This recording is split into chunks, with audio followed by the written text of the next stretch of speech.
Good morning, everyone. Welcome to News Center Maine's Political Brew. Glad you could be with us. Joining us today are former State Senator Phil Harriman and longtime political activist and former candidate for governor and most recently U.S. Senate, Betsy Sweet. Good to see both of you this morning. Thank you, Pat. Good morning. The death of Justice Ruth Bader Ginsburg has galvanized activists across the political spectrum. And now the Senate is ready to move swiftly to get a new justice in place, perhaps by Election Day. But there's still no action on another pandemic relief package. Phil, do you think there's going to be a political price to pay for that? Yeah, and I think it crosses over both parties in the House and the Senate as early as Friday, late morning. I was reading reports that Democrats in the House, encouraged by Representative Jared Golden, have called upon the Speaker to reduce their package that they're asking for in the House and present something that would pass in the Senate. So maybe that's an indication, Pat and Betsy, that they're going to come together so that there isn't a political fallout. Betsy, we've long known that more assistance from the feds is needed for states. Absolutely. I mean, the states are dying, states and towns are dying. And the fact that they could move so swiftly on the Supreme Court nomination, but they couldn't seem to make any movement on a relief package says lots about the political priorities and not much about the priorities that we have, those of us trying to make it every day, day to day in Maine and across the country. Now, Senator Susan Collins made it clear this week that she will vote no if a vote on a nominee is held before Election Day. She's one of only two senators who have said that, Republican senators. Is this a political calculation made with the blessing of the party and the president, or is this something that is really just a principled stand, Betsy, do you think? Oh, it's a calculation. And I think,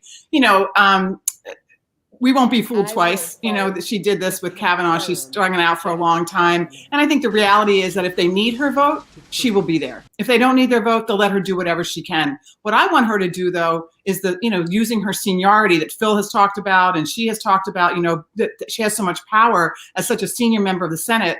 I want her to use that power to make sure that she gets her colleagues not to rush this through and not for the Republicans to be so hypocritical.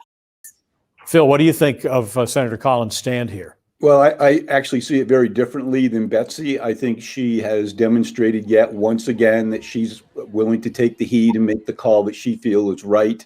And she's done it here. And frankly, I agree with her and I agree with Betsy. I think rushing this through has no upside potential because there will just be a continued disdain for the process that the Republicans wouldn't let happen under Obama. I agree with all of that.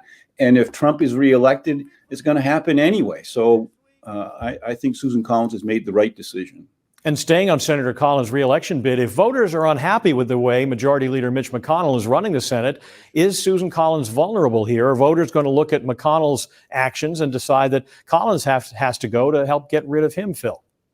Well, from the outside looking in, I can see that it might look that way, but whether it's in the Maine Senate or the U.S. Senate or the House for that matter, the legislative leadership is there to run the train, so to speak. And I don't think there's any influence that Susan Collins is going to have, or Angus King for that matter, that is going to change the role of the majority leader in the Senate. He or she has the gavel in their hand, and it's their job, as difficult and sometimes, perilous as it is, they got to bang the gavel. Do you think Susan Collins is hurt by Mitch McConnell, Betsy? I think a little bit, yeah. I think, the fact that he's got, 400, 500 bills on his desk that are really important, not just the pandemic relief, but Violence Against Women Act, there's a whole bunch of things. And the fact that he hasn't done anything about that, and he has, flip-flopped on the Supreme Court, I think that does rub off on her a little bit. I think mostly people care about what their senator is doing, but I think certainly there'll be a play for that on both sides to attach them to their leadership. We see that already. This week, the Maine Supreme Court backed Secretary of State Matt Dunlap on the use of ranked choice voting for the presidential election, but the Maine Republican Party is promising to take the fight to the U.S. Supreme Court if necessary. Betsy, are you surprised that they're not letting go of this right now? Yeah, I'm surprised they're not letting go, and I'm surprised they're not using it to their advantage.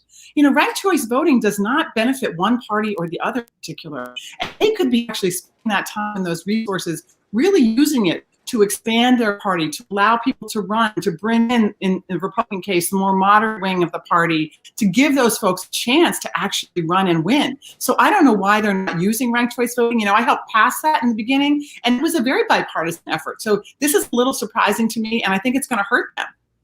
All right, Phil, what do you think? Well, I love the passion that they have for the issue. I do think it should be repealed, but I am surprised that at this stage of the fall elections, they are directing their resources towards the Supreme Court. That tells me that they feel very confident and they've got support to take this all the way to the Supreme Court.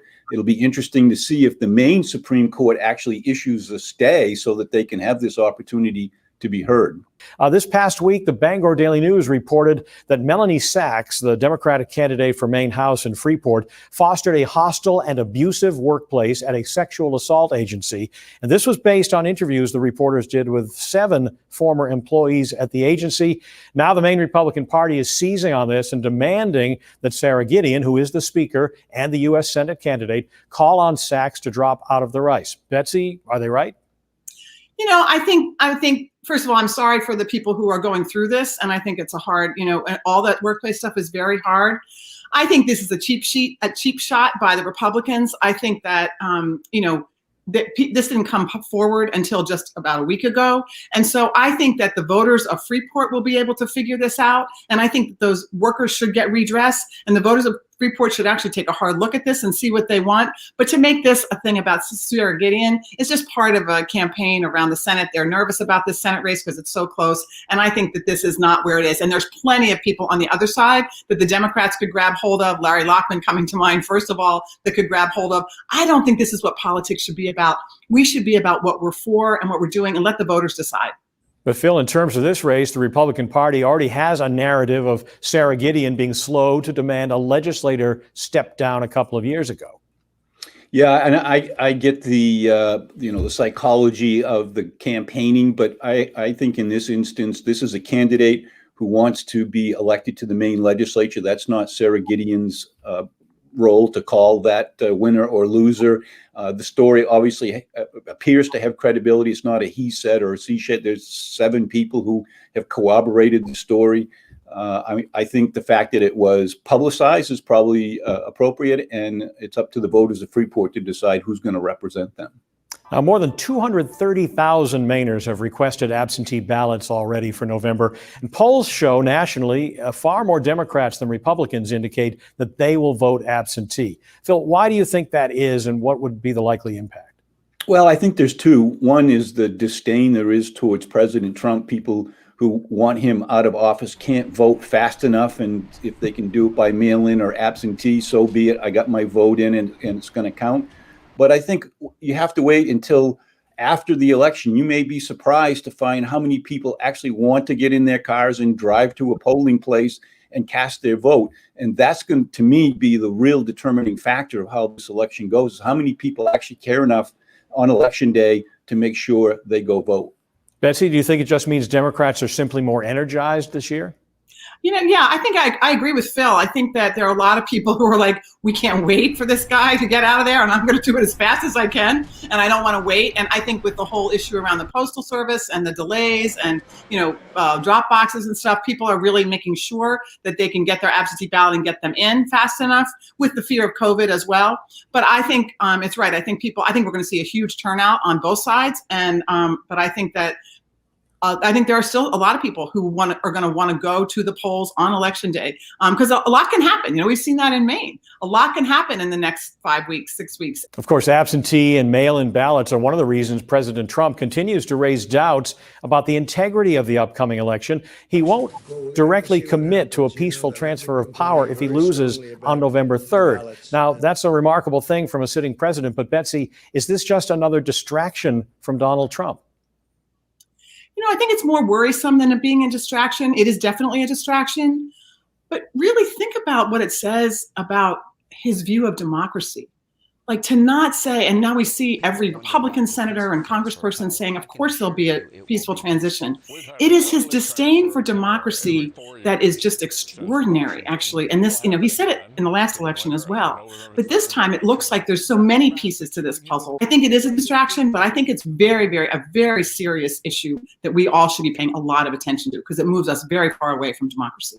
Phil, what do you make of it? Yeah, it's disappointing to hear the most prestigious office on the planet call into question the integrity of election results. But I think you'll find that in the aftermath that there aren't these widespread abnormalities as he fears that there will be a peaceful transition of power. And I think it's up to all of us as citizens to make sure that this election does go fair and open and that the results are clear.